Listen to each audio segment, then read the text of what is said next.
In this video, we're going to talk about the different pricing options that you might see across the industry.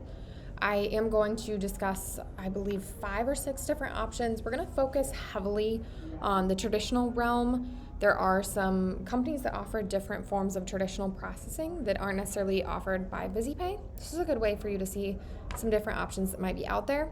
I did include the 3 options that we have: Interchange Plus, Cash Discount, and Hybrid, though I will just kind of skim over those as we have plenty of different trainings and videos that dig deep into those options. I just wanted to show you, again, kind of a comparison between what else is out there. When we're looking at any of the different pricing options across the entire industry, one thing that's important to keep in mind is every single pricing structure out there is focused on covering this cost of interchange. So whether it's flat rate, which we'll discuss today, flat rate, or tiered, or cash discount, or hybrid, every single program is focused on how is that interchange rate covered, who is covering it, and then how it's priced out. If it's the customer covering it, if it's the merchant covering it, how is that priced out? Is it priced out individually? Is it thrown into a bulk rate? Is the customer covering it through a fee? Are they covering it through a price increase? All of these different things. So that interchange rate is what we're focusing on covering. Of course, it's the cost of card acceptance. Every single card out there has an interchange rate. There is no way around it. So the only thing that we can control from our industry is who pays it and how it's paid. So the different pricing options that we're going to look at today, we're going to look at Interchange Plus, which is what VisiPay offers most often with our traditional program. Flat rate processing, which is another it's another traditional realm. Basically anything under that traditional umbrella is when the merchant is covering the processing fees. So Interchange Plus, merchant cover processing fees. Flat rate processing, merchant covers processing fees. Tiered is another traditional realm, merchants covering the processing fees there. Subscription, which only a few companies offer, but I figured I would include it here. That is, again, the merchant covering the processing fees. Surcharging and cash discount, those are 2 options where we can begin to start to pass some of these interchange rates or processing fees off to the customers in some way, shape, or form. So starting off with that Interchange Plus, again, going to kind of skim through this as we have other videos that discuss this because it is one of the options that VisiPay covers.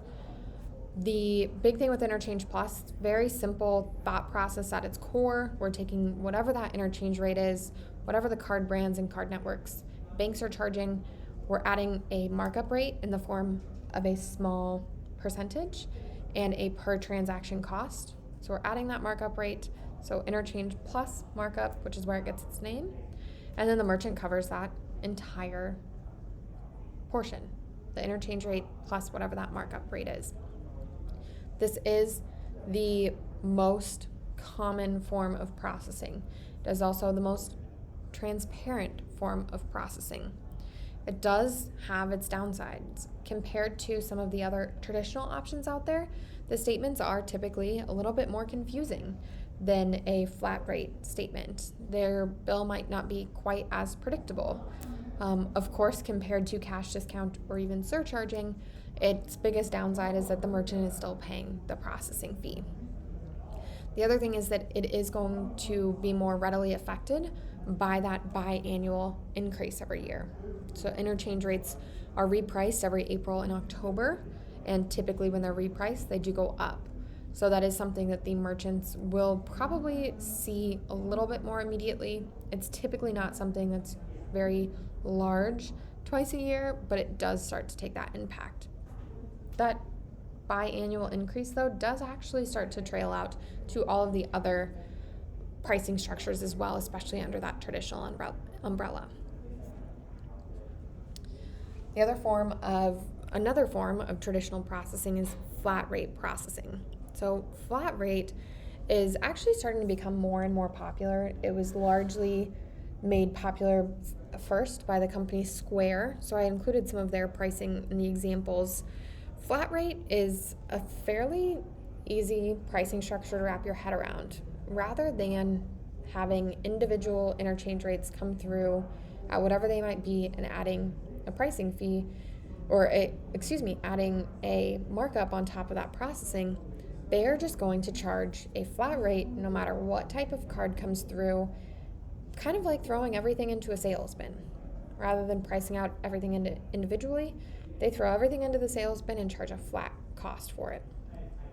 Pretty simple.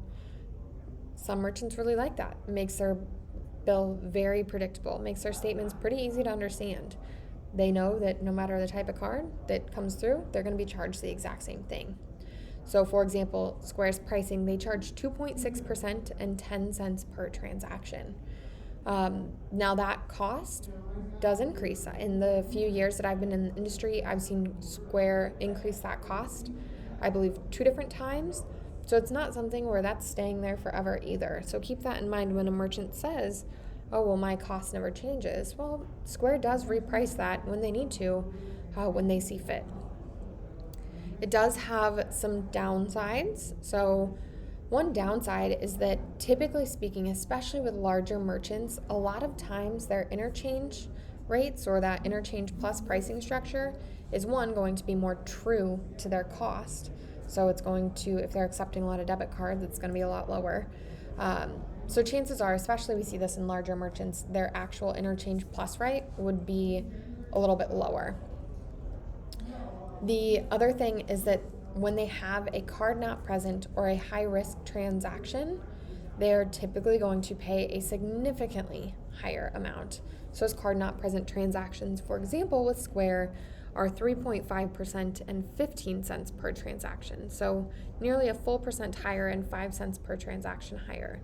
So businesses that are doing a lot of keyed-in transactions or accepting high-risk transactions, typically card not present type scenarios, they're going to pay a significantly higher price and should keep that in mind as well. The other form of traditional processing is called tiered pricing. This is one that is not very common anymore, and I'll explain a little bit of why. So first, let me explain exactly how tiered works. In a high-level overview, it's kind of like a middle ground between interchange plus and flat rate.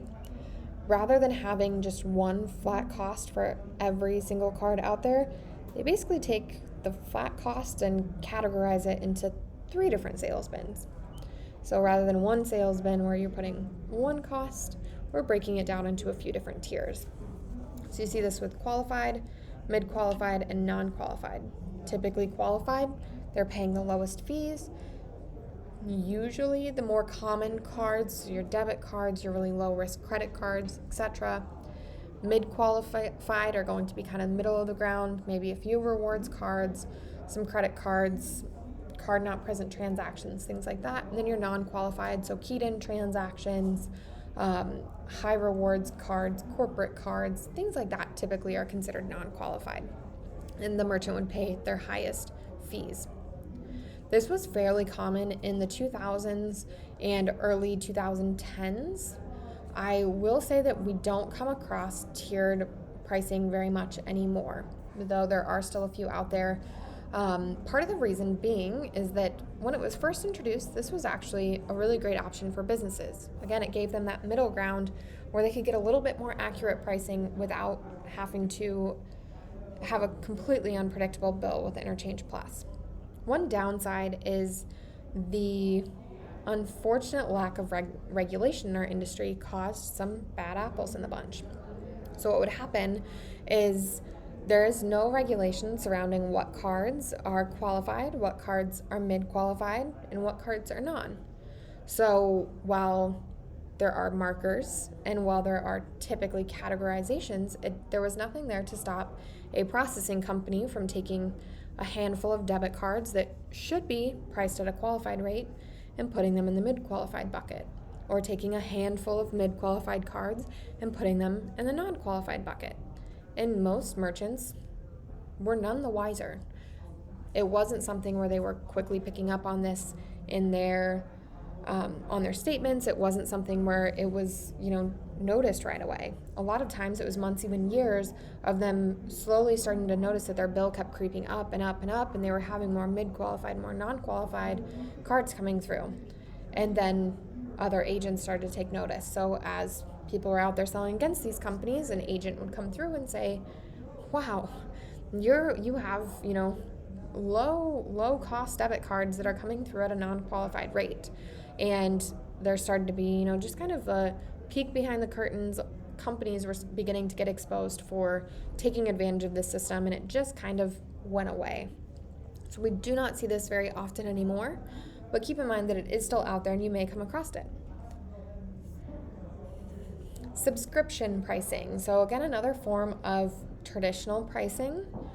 This isn't something that's super common, but we do see it out there, so I wanted to include it. Subscription model is when, rather than paying a markup rate or a cost per transaction or a flat rate or anything like that, basically what happens is the company will charge them whatever the interchange rate is, just the raw interchange rate, whatever that pass-through cost is, with no markup rate. So you'll often see this advertised as a 0% markup or 0% cost, but instead they're paying a monthly subscription. It does have some upsides. The monthly fees typically remain the same. They sign up at whatever the cost is, and that's it. It does have some downsides though. Typically speaking, again, the only profit that a processing company is making at this point is that subscription cost. So a lot of times it's going to be high. And a lot of times they're not going to base it off of volume. Typically, they're going to base it off of per transactions. So they're going to say a merchant runs 10,000 transactions a month. They're put in this pricing structure. A merchant runs 20,000 transactions per month. They're put in this pricing structure, which can tend to, especially merchants with smaller ticket items, that can make a large impact on their cost. And oftentimes we see subscription pricing most common among among processing companies that are offering merchants a lot of software. So typically, again, we see this in companies that are focused more on the point of sale, the software, the analytics that they're offering them, and payments is almost more of an afterthought. That's why this isn't super common, but it is out there. So keep in mind if you hear somebody or a merchant specifically talking about, oh, well, I don't have a markup rate on my interchange. They could be on this subscription pricing model. And then, of course, another model is surcharging. This is our hybrid program. So again, that practice of adding a credit card fee onto credit card transactions to cover the cost of processing. Surcharging does not matter if it's offered by VisiPay or any other company out there. A true surcharging model is not available in Massachusetts or Connecticut. They cannot charge fees on debit cards, of course. So we've got to kind of keep that in mind, that typically we're able to offer them some savings, but usually only about half.